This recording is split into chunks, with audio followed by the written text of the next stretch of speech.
नमस्कार दोस्तों, इस वीडियो में हम आपको एक ऐसी आईएएस बनी लड़की की कामयाब एवं आत्मसम्मान की पीड़ा वाली दास्तां दिखाने और सुनाने जा रहे हैं, जिसको सुनने के बाद आपकी जिंदगी अगले पल बदल जाएगी।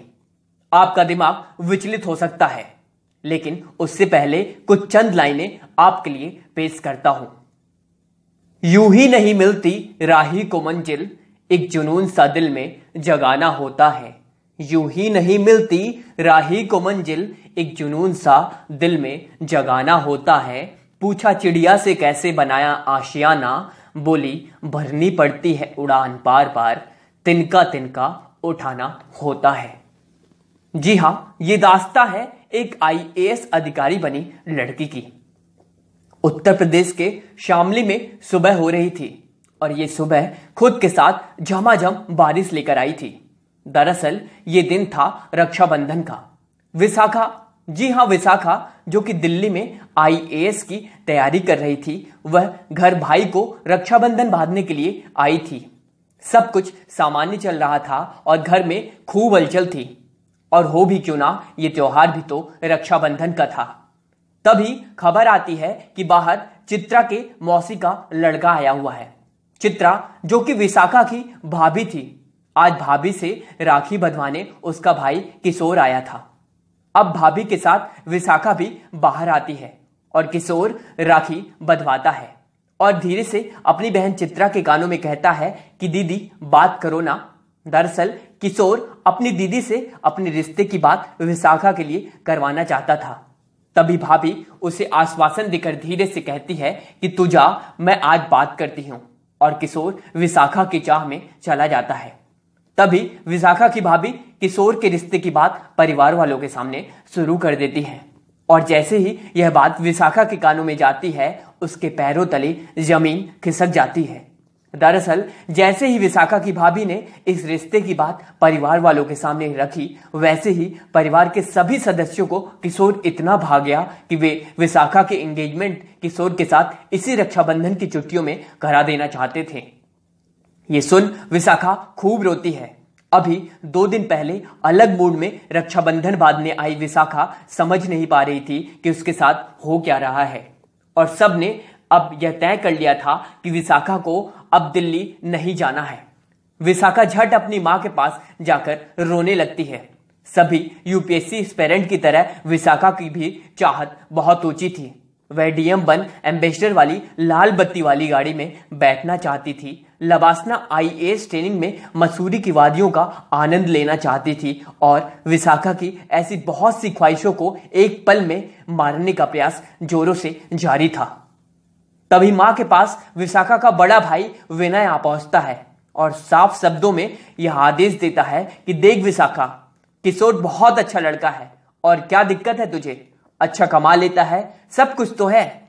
जैसे ही अच्छा कमाने वाले शब्द विशाखा के कानों में जाते हैं, वह और रोने लगती है, क्योंकि यूपीएससी की ख्वाहिश रखने वाली लड़की अपनी जिंदगी को एक काल कोठरी में कैद कर रखना नहीं चाहती थी। जिसके सपने आईएएस बन जिला संभालने, पावर में आने, पुलिस अधिकारियों के बीच रहने के थे, उस लड़की को अचानक से शादी कर गृहिणी के रूप में कैद होने के लिए कहा जा रहा था। विशाखा, जो कि पिछले 2 सालों से दिल्ली में थी और यूपीएससी की कोचिंग कर रही थी, उसकी आधे से ज्यादा तैयारी हो चुकी थी और सभी यूपीएससी एस्पिरेंट की तरह दिल्ली में उसका एक एक मिनट बहुत महत्वपूर्ण होता था। दिन भर किताबें पढ़ना, अंतर्राष्ट्रीय संबंधों को देखना, करंट अफेयर करना, ये सब विशाखा की जिंदगी की आदत बन चुकी थी। लेकिन इन आदतों को छुड़ा घर वाले उसे दूसरी आदत दिलाना चाहते थे। दरअसल किशोर, जो कि विशाखा से उम्र में 6 साल बड़ा था और एक इलेक्ट्रॉनिक की दुकान चलाता था, उसे विशाखा खूब पसंद थी।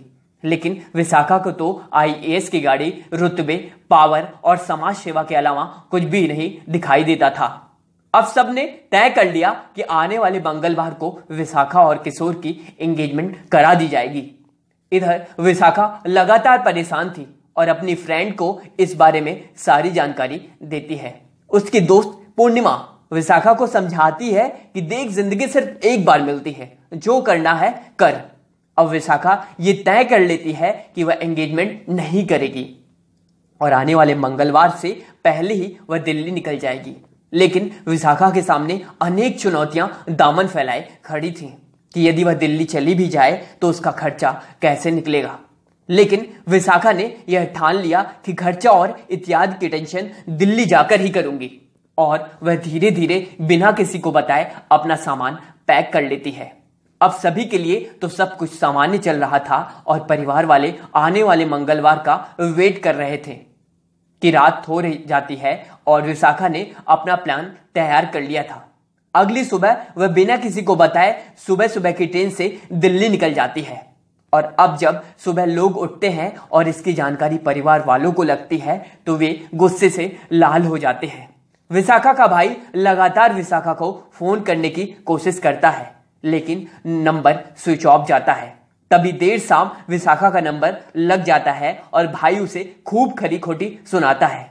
इधर विशाखा की भाभी के भी तेवर चढ़े होते हैं, और चढ़े भी क्यों ना, भाई की एंगेजमेंट जो टूट गई थी। अब विशाखा साफ साफ कह देती है उसे शादी नहीं करनी, और इस पर भाई भी जवाब देता है कि ठीक है, देखता हूं तू दिल्ली में कैसे रहती है, आज से तेरा सारा खर्चा बंद, और फोन रख देता है। अब विशाखा के सामने यूपीएससी के सिलेबस के साथ साथ खर्चों की भी जिम्मेदारी आ जाती है। जैसे तैसे कर 15 दिन के खर्चे तो चल जाते हैं, लेकिन अब आगे का क्या।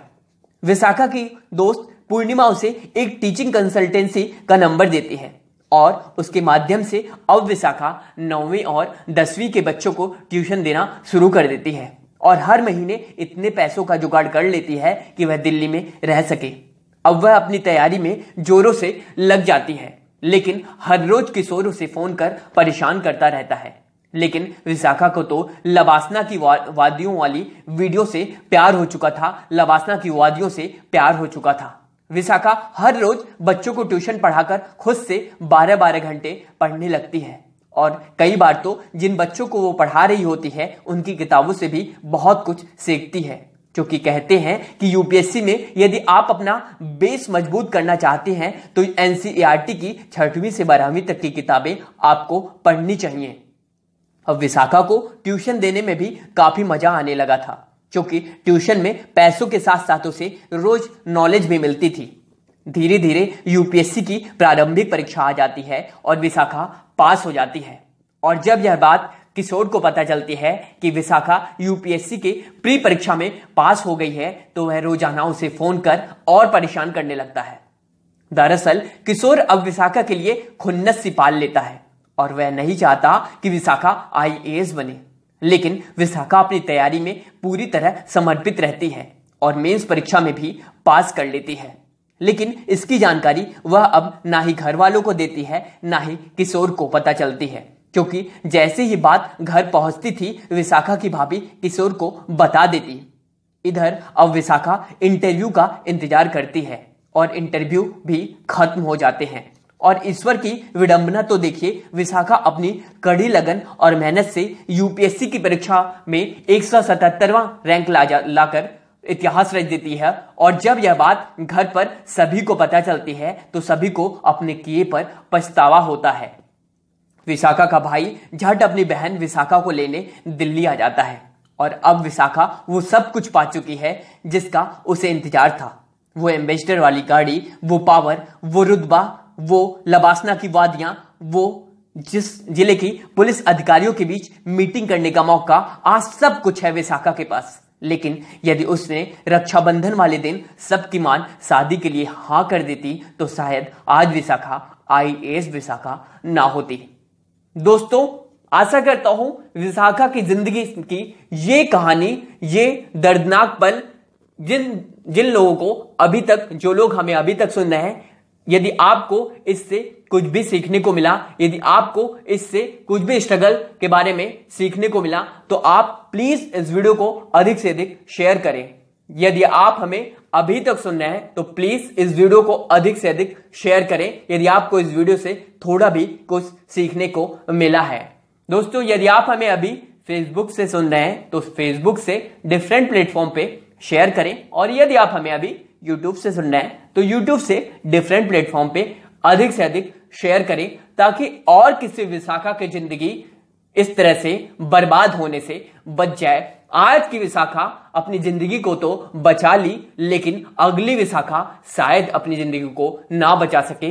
इसके लिए आपसे ये अनुरोध करता हूं कि इस वीडियो को अधिक से अधिक शेयर करें। हर मोबाइल तक आज ये वीडियो पहुंचनी चाहिए ताकि अगली विशाखा की जिंदगी को बचाया जा सके।